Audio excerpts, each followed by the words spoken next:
Each year, Microsoft Research hosts hundreds of influential speakers from around the world, including leading scientists, renowned experts in technology, book authors, and leading academics, and makes videos of these lectures freely available.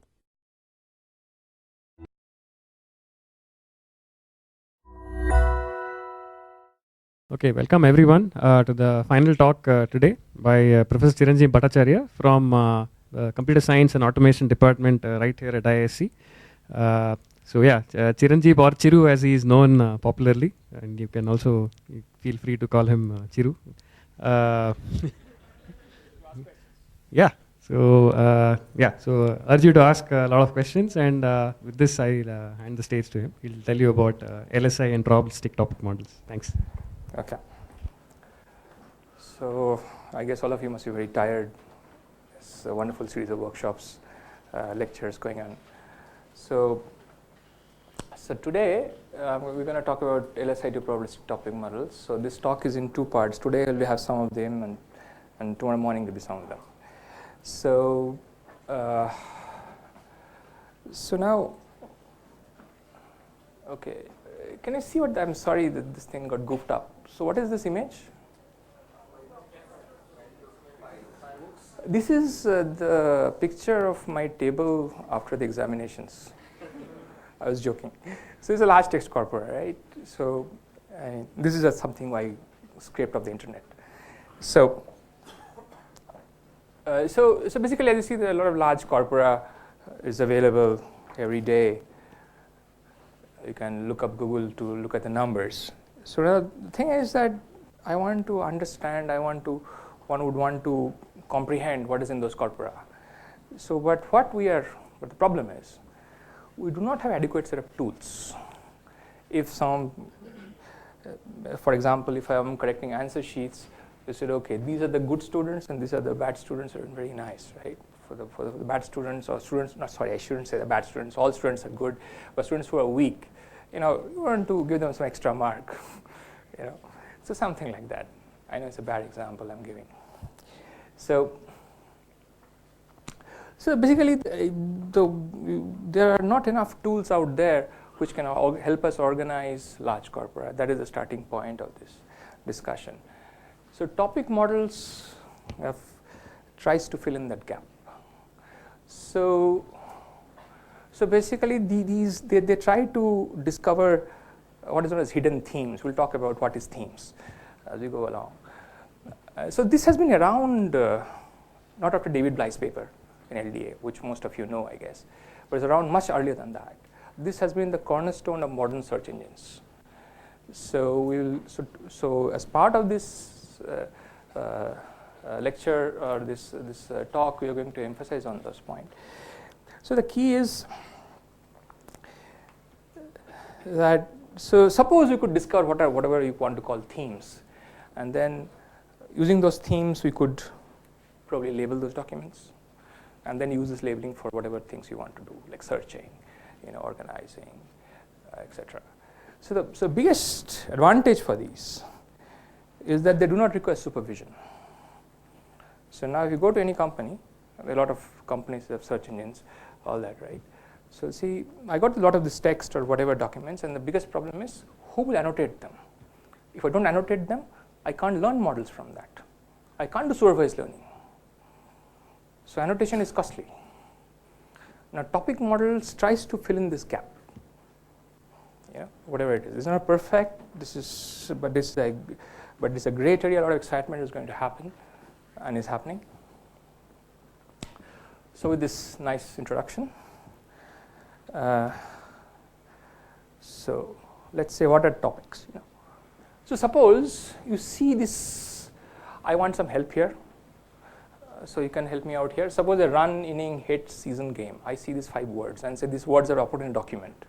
What is the document going to be? Cricket? So give away. Suppose this I say document is appeared in New York Times. Then what is the answer? Baseball. Okay. So anyway, so it could be cricket, it could be baseball, right? But the idea is this, that if I see this group of words occurring together, it is giving me a hint that somebody is supposed to have some topic. Right? So that is the idea. So the idea is that can I get those things? Can I discover these things? Right? So for example, when we took New York Times corpus and ran things, right? So for example, this would be baseball, or if it could have as well be, if it's Times of India articles, you could have said it's cricket. So what is this? What is this?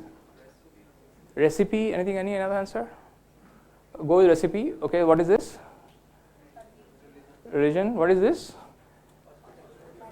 Hospital or healthcare, and that is what it is, right? So obviously, so basically these are the things which we come up with names, but this all is trying to tell you something, right? So now the topic models, what they try to do is to capture these things. So now, so this field went about a revolution, underwent a revolution with this very interesting paper by David Bly and co-authors. It has changed the field completely. So this is an example of a probabilistic model. So just to read off this diagram, it defines what is known as a generative model of a document. And so what it tries to do is, it tries to generate words. So a document will contain n copies of this word. There are n words there. Each word is generated from a variable z and some variable beta, and this z is internally drawn from another variable theta. We hope to make this clear as we go along. So, and now we have m documents, right? So these are sometimes called plate models. So this is describing a probabilistic process of generating a document. Just to summarize, how to generate a document? Suppose you know theta. So if you know theta, you randomly sample z from some distribution, which we will say later, whatever it is. Once you have a z, then you give it word. A document is a collection of m words. Okay, so that has been typified by this plate model. And there are m such documents, right? So this is sort of a graphical model. So was a graphical model discussed as part of this workshop? John Lafferty's talk or something? Okay, never mind. So that's what it is. So this is an example of a generative model. So what is a generative model? It's a probabilistic model, which describes for me a document. So now, so these beta variables are what are known as topics. So they will give us what we are calling as topics. So now in this model, topic is defined as a probability mass function over words. So what I am assuming is there's an inherent vocabulary at our disposal. So topic is nothing but a probability mass function over this vocabulary. So the goal of topic models is find them, right? So now, so some motivating examples. So there are out there in the web, this very interesting browsing corpora. So what I said before, right? So if you have large collection of corpora, you want to make sense of the corpora. So what people have done is they've taken a Wikipedia, ran topic models on that, and reporting this. So this is a browser which is available here. So this is a browser for Wikipedia. So here they're listing down the topics, right? So for any one of the topics, I guess this one, these are the documents where this topic is present in a big way, right? And these are the list of related topics, if you will.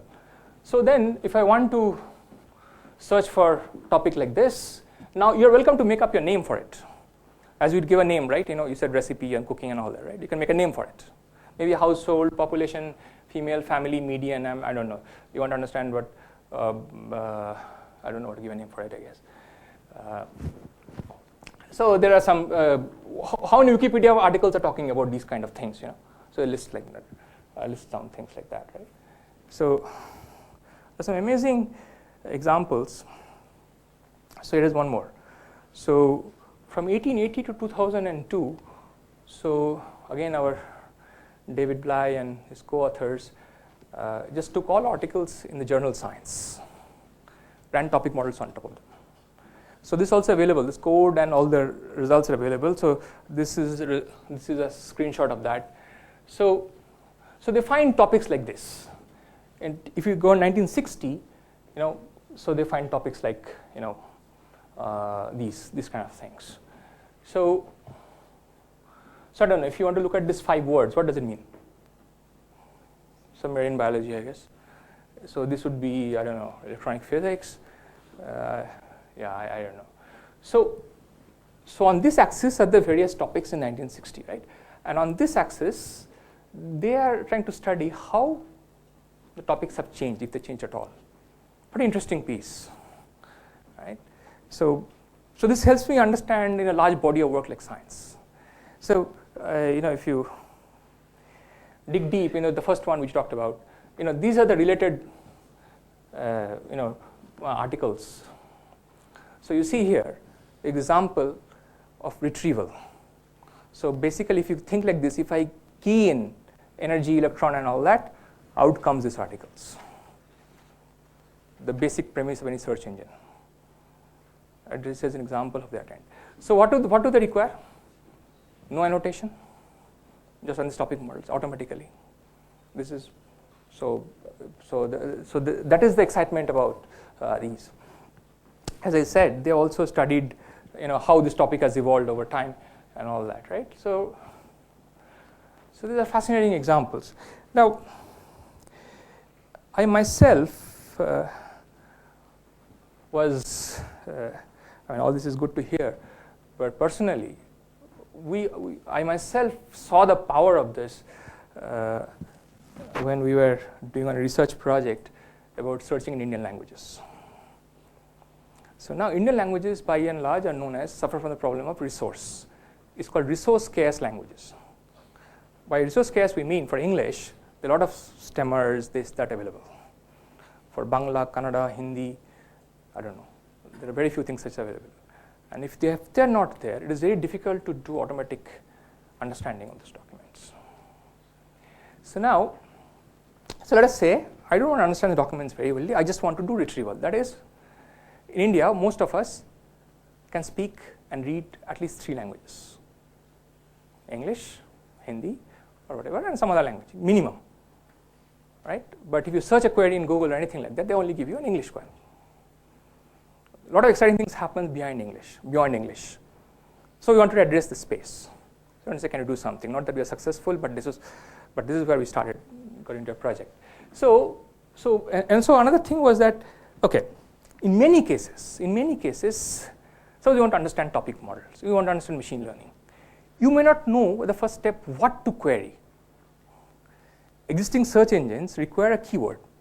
If you give the keyword correct, it will give you good answers. But suppose you don't know what keyword to give in the first place.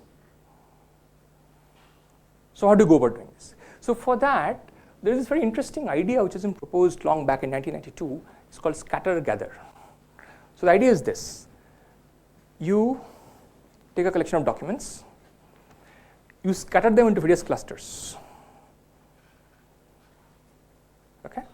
And then summarize the clusters. Show it to the user. Now the user decides, okay, I don't need this cluster. I want this cluster. So the user then clicks on that particular cluster. And then again you collect documents on that, do the gathering process and scatter. That is the main idea, right? So basically existing document collections are mainly hierarchical in nature. There is this fixed tree.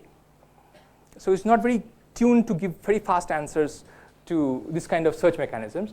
So to address this need, scatter-gather was invented. So it allows some dynamic cluster-based browsing. By that, what I mean is this, that the user can interact with the search engine like this and give you answers. Now, there are some systems available like Carrot or EP, you can, some names are there.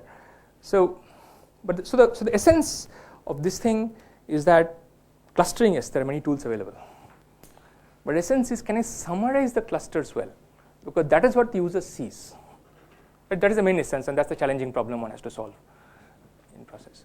So now, so for example, if you take this, just to give an example, see Logitech webcam, right? You just search this. So I do not know whether you are looking for a driver, or you're looking for a software, or you're looking for a web camera, I don't know. So it summarizes like this on this side.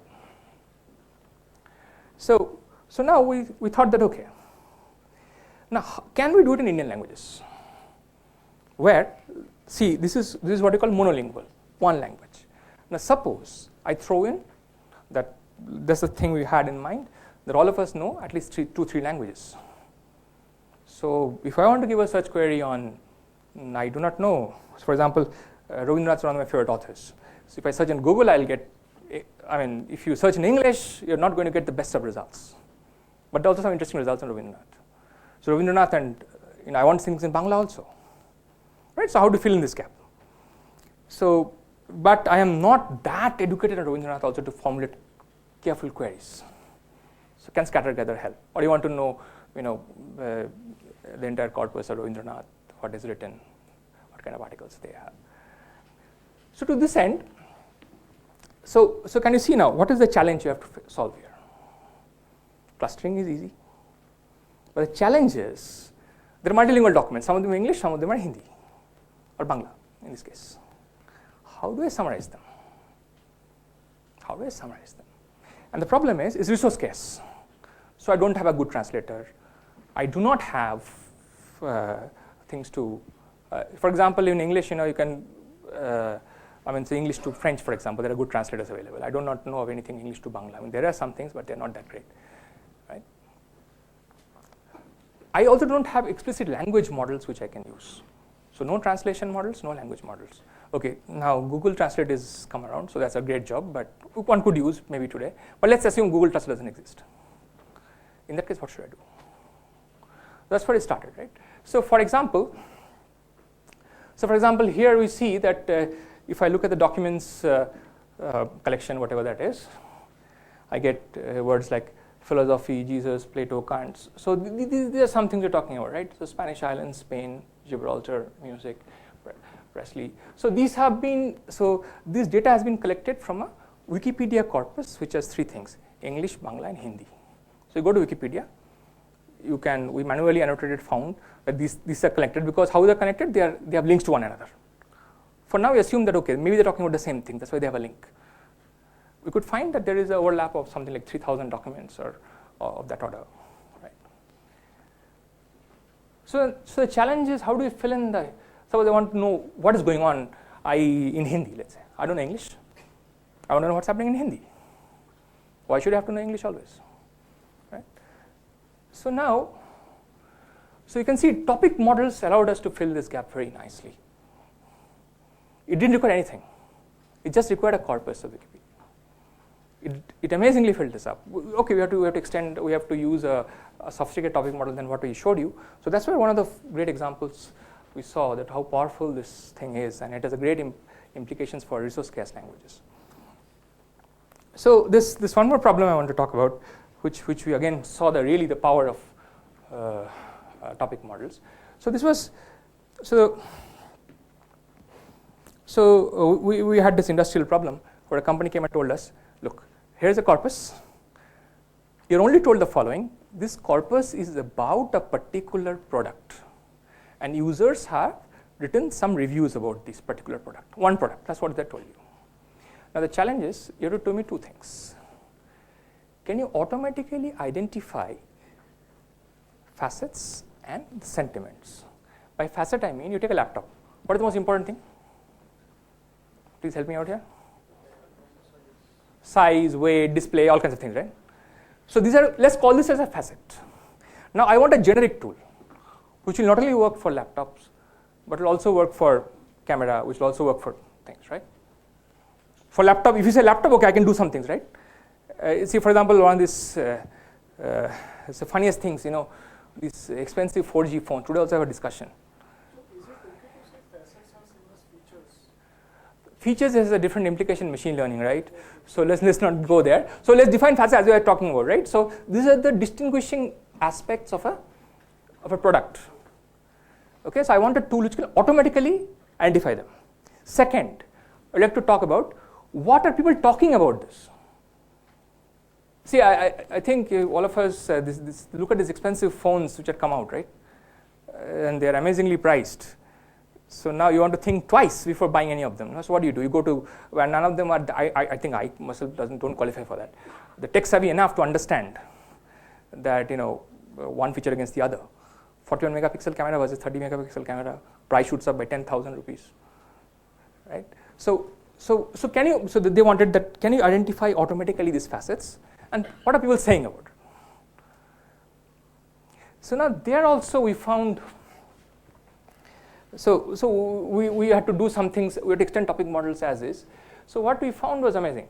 So this Amazon has this what is known as structured rating. So Amazon has given manually, somebody hand tuned that okay, for camera there are some keywords, right? So these are called and on those keywords you should score high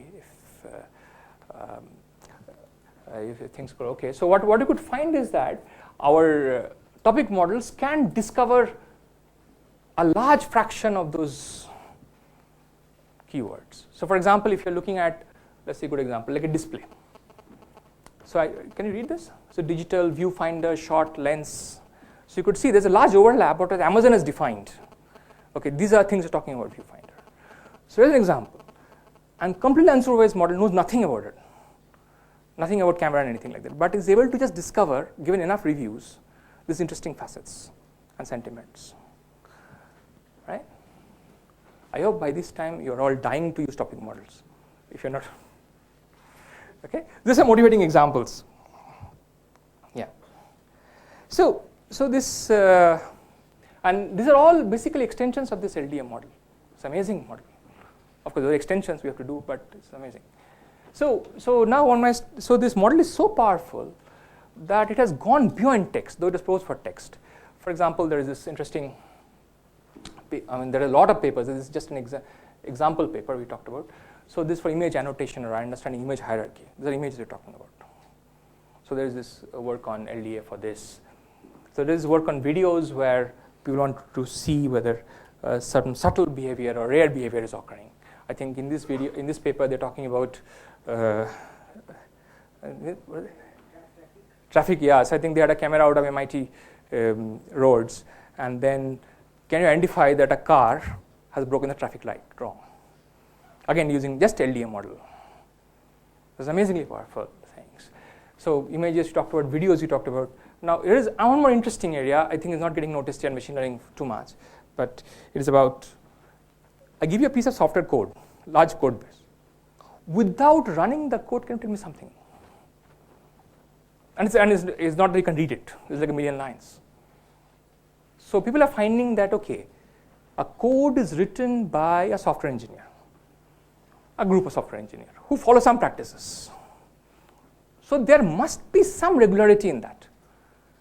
Can topic models catch that? So this is being ADN itself. This is an old reference, but there are more papers as we go forward. And then, interestingly, people are now going bold enough and they're throwing everything at it. Now they're thrown music at it. And so there is this interesting paper by Uri Salit. We're talking about LDA to understand musical influence. Right. So this is sort of some introductory, thing about why topic models are interesting and how widely they're applicable. So in this part of this series, what I thought was, and now most of you probably have heard about topic models, are also doing some research on topic models, I guess. So what I thought was that, and this is a very big area. If you look at Google Scholar, LDA paper is a citation of 10,000. And all of them are very excellent papers coming out. So there's no way I can summarize them in 1 to 2 hours. And it's also, I think, futile. So what I thought was that to give you, or at least what I understand as the basic evolution of ideas, why is the LDA model proposed like this, or why is so we'll start from a model which has been around 1980s. It's called LSI. So it started, as you said. Now I think you should have got the hint that we're talking about information retrieval. Information retrieval, there's something called vector space models. And vector space models were at some point reached some, there were some fundamental issues. So LSI came and was an attempt to solve them. And then from LSI, but then LSI also hit some bottlenecks. We'll try to, as you go along, we'll try to explain them, what are those things. And then came this probabilistic topic models. So first instance was probabilistic latent semantic analysis. So as you see this word I is for indexing. So as you talked about, right? You put a label, and then using those labels, you index a class of documents. So whenever some keyword is been fired, you retrieve them. So that's that helps in search, right? So PLSA was the first one who tried a probabilistic model for that. Then LDA came along and improved upon that. So there's one more model which I thought didn't get too much notice. Is also another attempt at solving the problems of LSI, which isn't called as GAP. No, this is not a GAP. Is also the name of a fashion store, right? No. So this is an acronym for gamma Poisson. So in this sort of talk, what we will do is we'll review some of these ideas, and then at the end of the talk, we'll say that, see, most of the things are probabilistic, so I can't guarantee anything. But of late, of recent couple of years, there has been amazing work, and just breakthrough piece of work, which can guarantee you something. So I'll have to review some of them. So for example, have anybody used LDA? Any of you? Okay. So have you tried LDA on Twitter? Right. So the question asked is this, so we're going to ask, so should we try LDA on Twitter data, or should we write LDA on blog posts? Should we try LDA on books? We'll try to discuss these things. What do you know today? Okay. And then, so more recently there are alternative to LDAs or LDA models, where you can exactly give sample complexity estimates. By that we mean is that how many documents do I need to see before I can guarantee you that I got the right topics. Please remember, what is the topic here?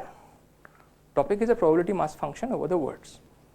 All right? So how many documents do I need to see? So these are some deep questions, right? So now can I answer them? Obviously there's a lot to be done here, both on this side and this side. So as part of this talk, I'm going to pick out some papers and discuss the key ideas behind them. Okay, so that's going to be the outline. But yes? Just one question. So you said how many documents do I need before I get the correct topics, right? How do you know a topic is correct? So okay. So now we'll come to that point, but not now. Right? That's at the last. So please hold the question till then. You have a good question, and let's see if we can see what does the field understand about this.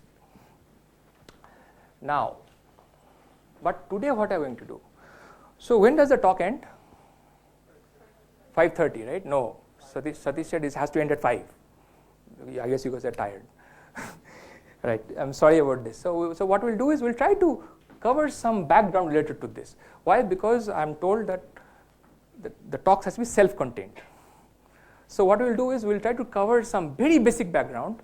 So that means we should not trouble you a lot on this. So the background what we try to do is the next half an hour is about these two things: EM algorithm and variational approximation. Why this? Why this? Because we want to devote a lot of time on these three models. So these are the cornerstone. These two algorithms are the cornerstone of these, right? Okay. So most of you, I'm sure, will know EM algorithm and variational approximation, right? So if you already know about them, it's going to be very easy. It's a refresher. You can also go to sleep if you like. And for rest who doesn't know, this may be a good starting point. Okay. So any questions so far? Okay. So let's get started. And now I will not do it in slides. I'll do it on the board. Okay. So can I have lights off, please? Or so another thing, you're welcome to go to sleep. But if you don't want to go to sleep, then I suggest that you take a piece of paper and try to work with me. That's a good way to staying awake. Not that you have to do it. Because I understand at the end of the day, doing math is not a good idea. Very unhealthy also, I agree. Okay, so for now, we could do two things. We could do exactly the LDA model, the EM algorithm for that, but then it would be too tied to LDA model because you're talking about three things here, right? We'll talk about three models. So the idea is to help you enough to derive all the equations which are there, sort of. And also, the idea is to give you some homework, right? Is anybody giving you homeworks? Okay, the thing is you won't be graded, so it's fine. Yeah, so maybe the idea is that if I can walk you through some steps of EM algorithm, then you can start applying it to go back to the papers and see how things go.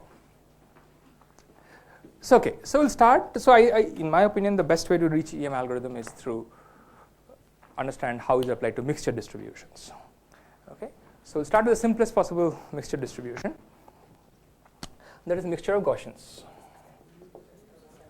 Center board. This is good. Yeah. Oh, this is gone, right? Yeah. Oh, this doesn't. You can't see. Okay. Black pens, blue pens. Yeah. Good. Luster. Is there a switch things off if that helps? So we're going to have a mixture of Gaussians.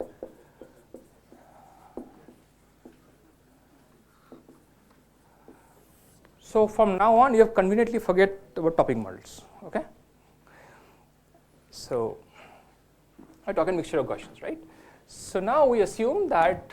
So basically, the idea is this: the random variable x is coming from a PMF given something like this. Fi, or rather Fi of theta. I'll define it like this. So let's say theta is mu I sigma I and wi I equal 1 through k, and Fi of theta is normal x. Okay. So by this I mean, right. So I should also write an x here. We'll just write it fully to make it better. So this is what I mean. Suppose x is a random variable which has the following distribution. Okay. So what is this? This term is nothing but e power minus half x minus mu I transpose sigma I inverse x minus mu I. All right.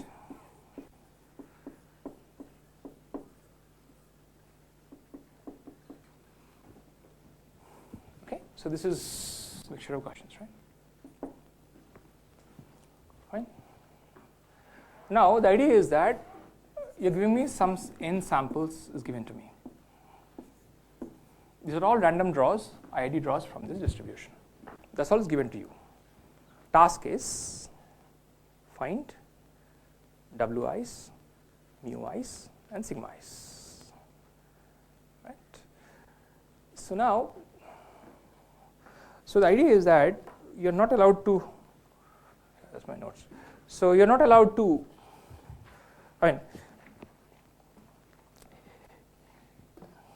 For this. Okay, before we talk about that, so how will you go about doing it? So we can, the standard trick is we try to define the likelihood. These are IID data, so likelihoods add up. So let's call this the log likelihood function of theta. Now the idea is to maximize L of theta and take it at that. So this is called maximum likelihood estimation. Why you do that? Okay, there are reasons for that. Because statistics books, so ML estimate is a good thing to do. Also has problems, so let's leave it at that.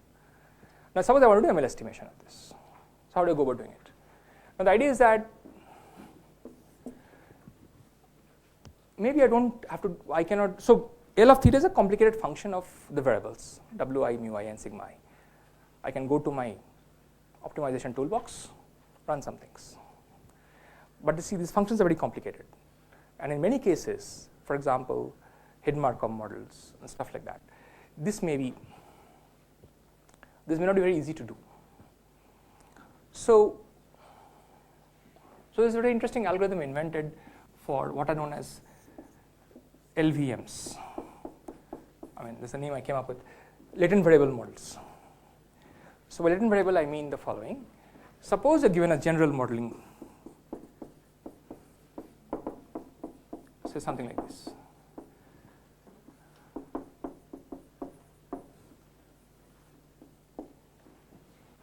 Okay. Suppose you have a model like this. How is the model specified? This is only specified for you. Okay. So that is only specified for you. And now you have to tell me, so you don't see Z. I don't see random variable Z. Right? I sum over all possible Zs to get this. Right? That's only specified for me. Now from that, you have to now figure out what is the value of theta, or the ML estimate of L of theta. Now to do that, so look at the computation here. Computation involves that this is equal to sum of these things. Now for a mixture, okay, let's make it very explicit here. For mixture distribution, we write it like this.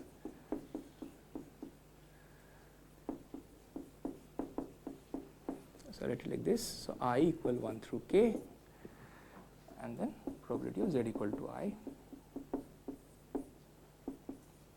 Okay.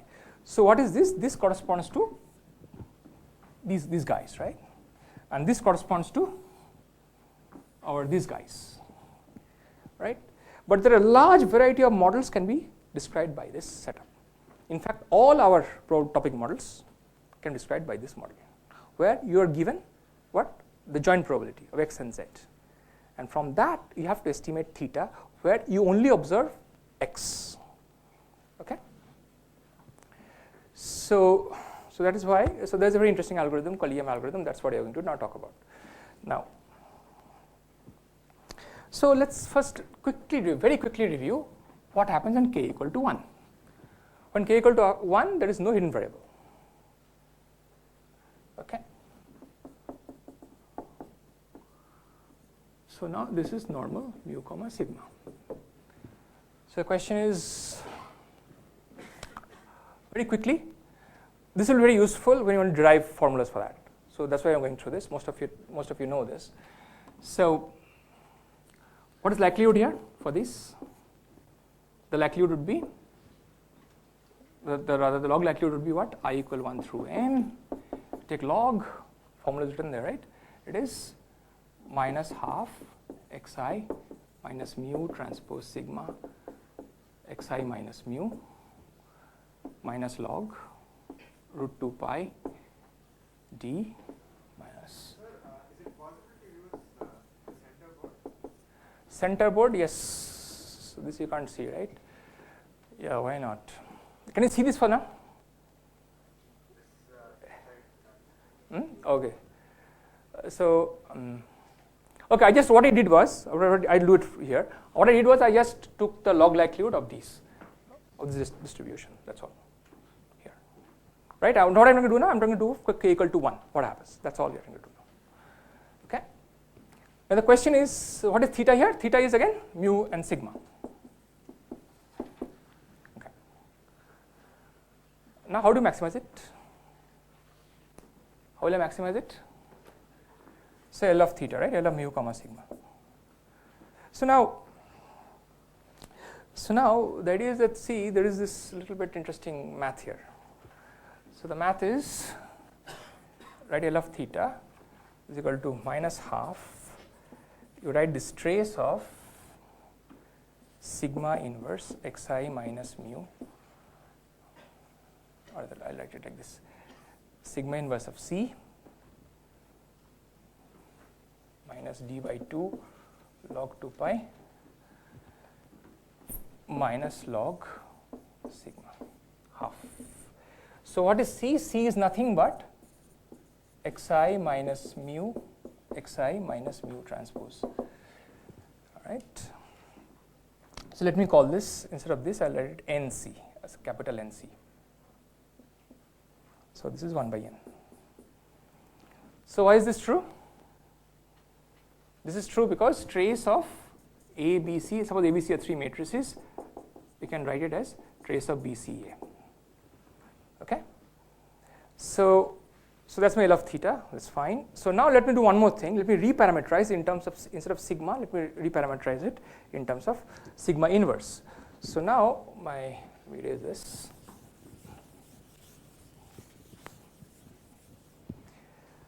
So now this L of theta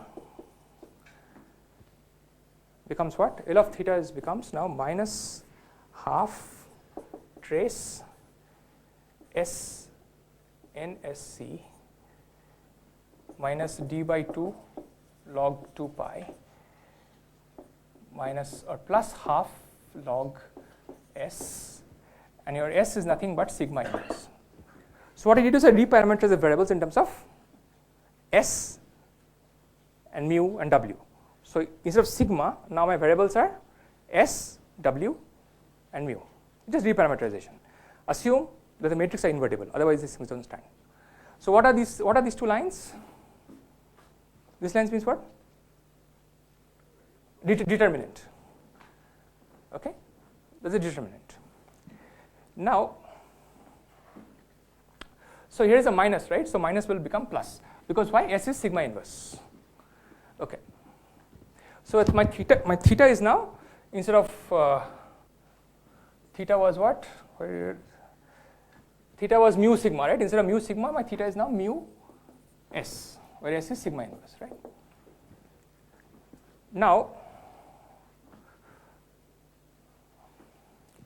Now this matrix C can be written as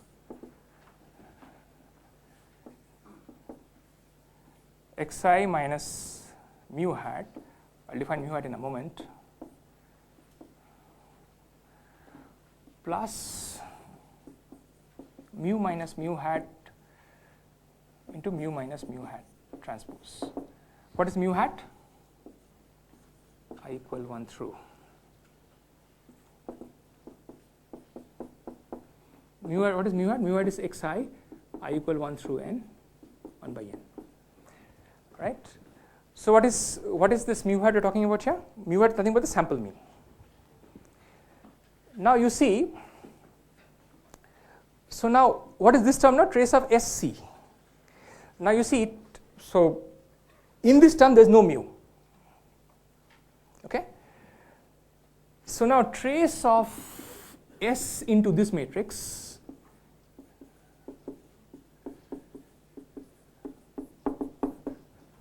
so trace of this quantity, right?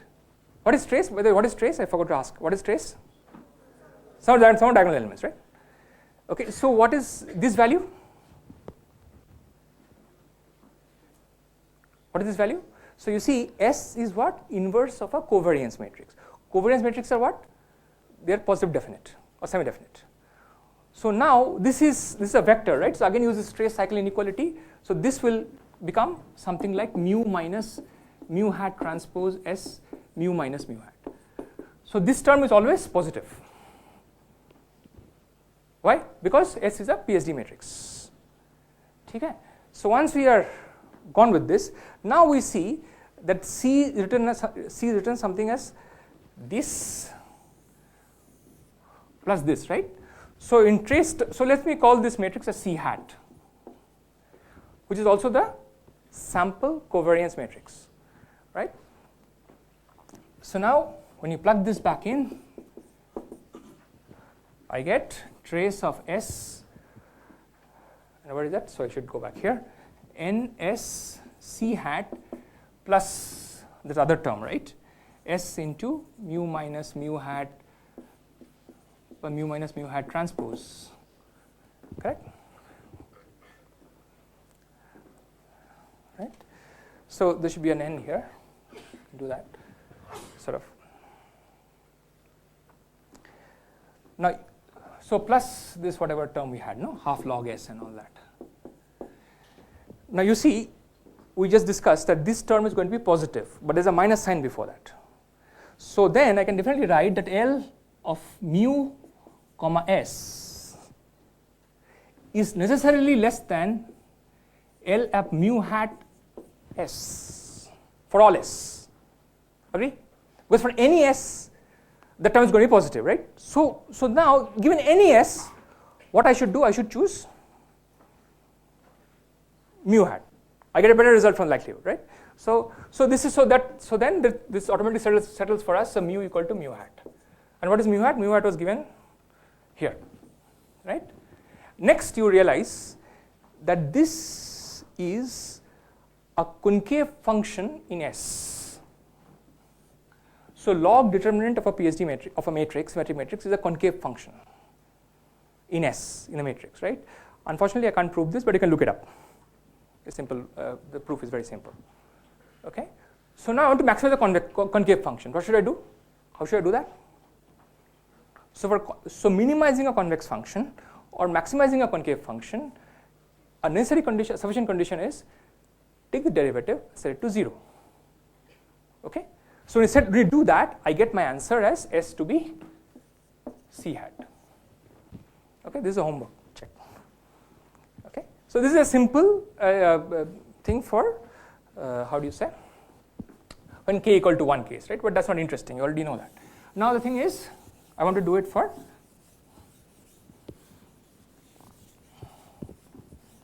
many cases, right? So now,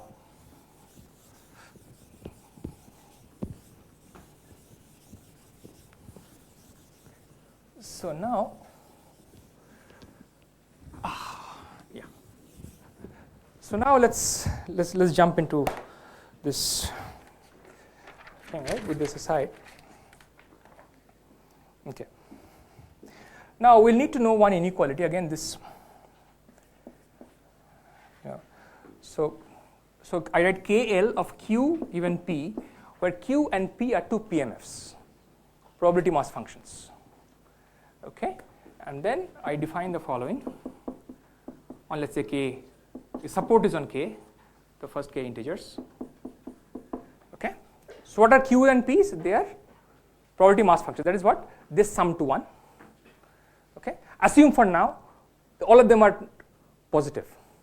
None of them are 0. Okay. Make life easy.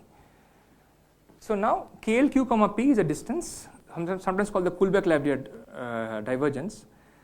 So one can prove this is greater than or equal to 0, and 0 if Q equal to P. Okay. If and only if. Okay.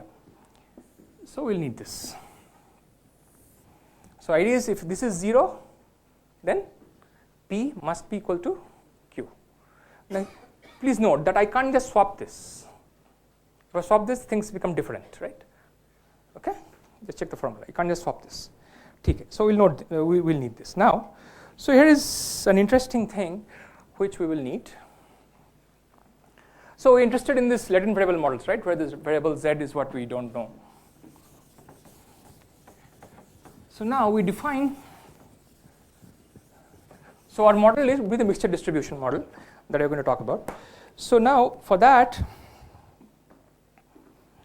we define, so I'll denote this by this, is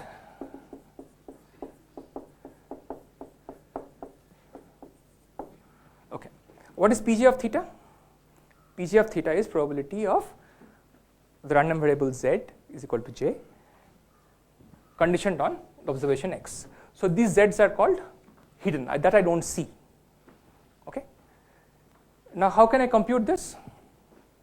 I can very easily compute this because I know using this formula.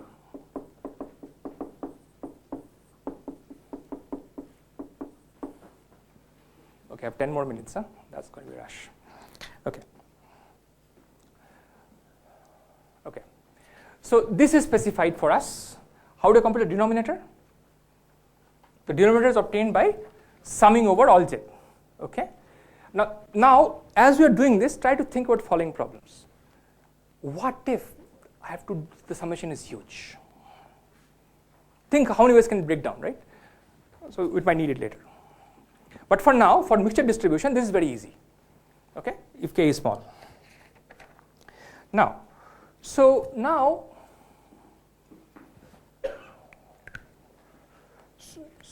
let us try to do the following. Let us say I define one more PMF.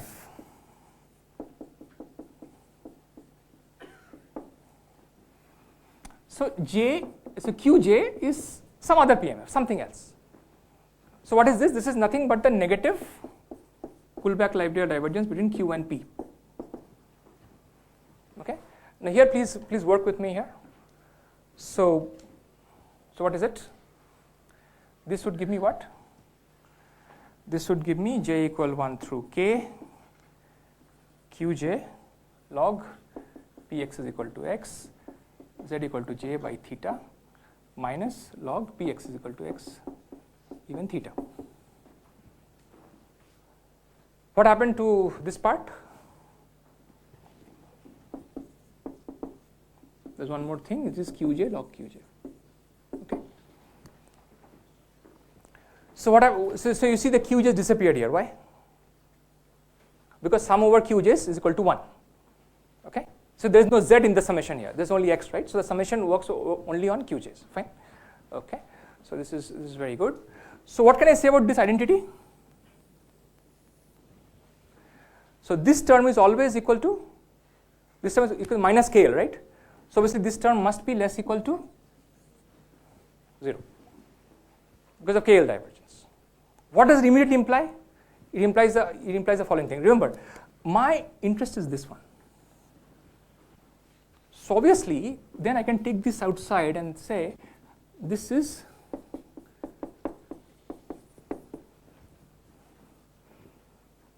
so that means it tells me the following.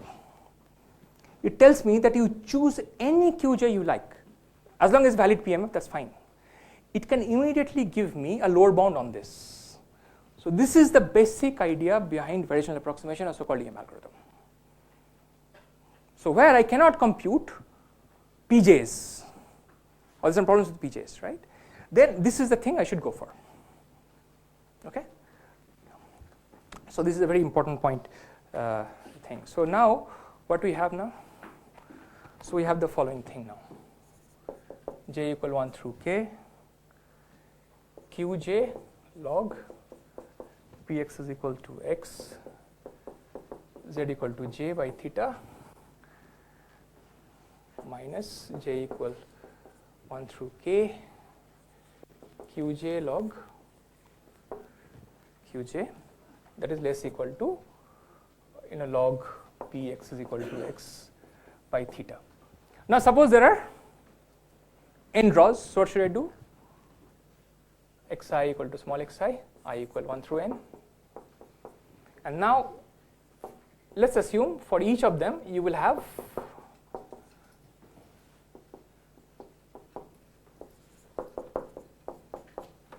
so what is it in this term I have? What is it here? What is it I have here? This is my likelihood. This is my likelihood. Right? And now what is it I have for any q, any choice of qi's, I get a lower bound on this. Okay? Now can you tell me what is the difference between these two? So for any q if I choose, I can compute this number. I can also compute this number. This is lower bound, right? This is lower bound on L theta, right? Right? So now the difference is nothing but the KL divergence, isn't it? Okay? So now we have this interesting identity that L of theta is equal to this.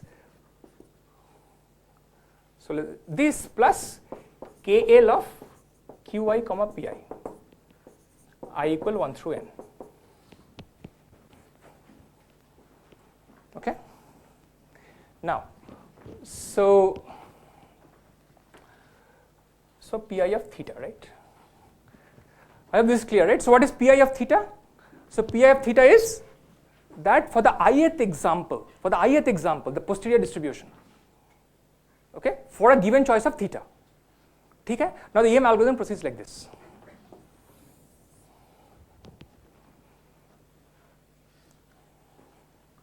So suppose I have a guess of theta. Let's call it theta 0. Okay. So now let me define. So what is Qi? Let me define Qij is equal to P Zi equal to J, Xi equal to X, even theta 0. Right?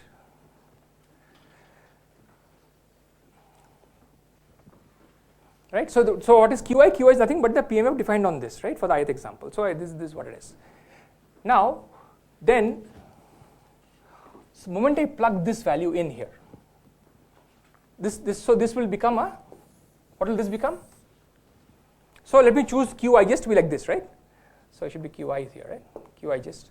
So then this I can look at it as a function of theta given theta 0.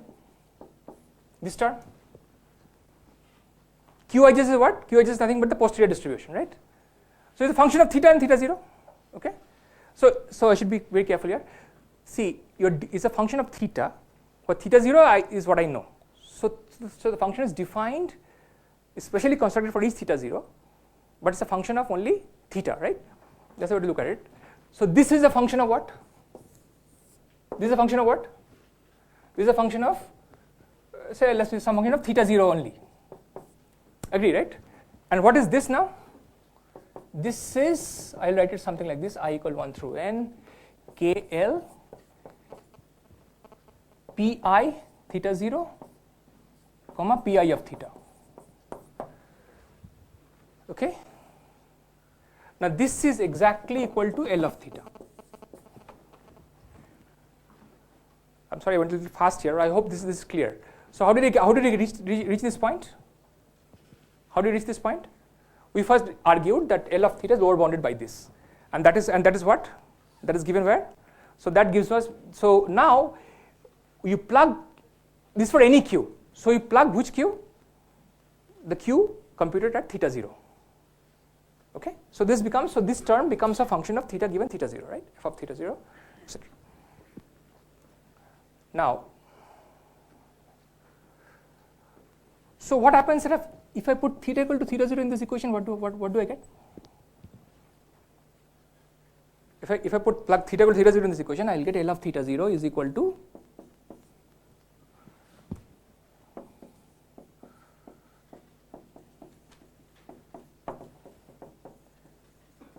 correct? What happens to this term? 0. Fine. Okay. Now, so your algorithm now does the following. It says, see, I'll give it theta 0, right? Either I am got the right theta, or I can do something better. Let me maximize this function.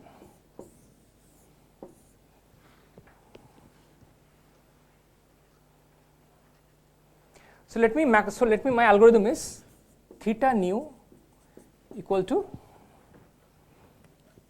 argmax of theta q theta given theta 0. Okay. So now,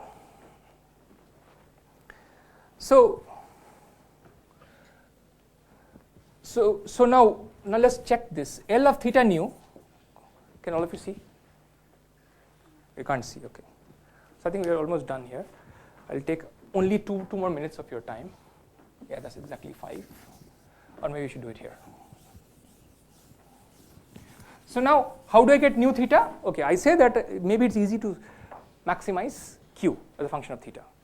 So now let me get a nu theta. Let's call this L theta nu. Okay. So L theta nu is what? That is q theta nu theta 0 plus all the other things f theta 0. So now this term is going to be what? This term is going to be positive. Let's drop it. So how should the equality change? This.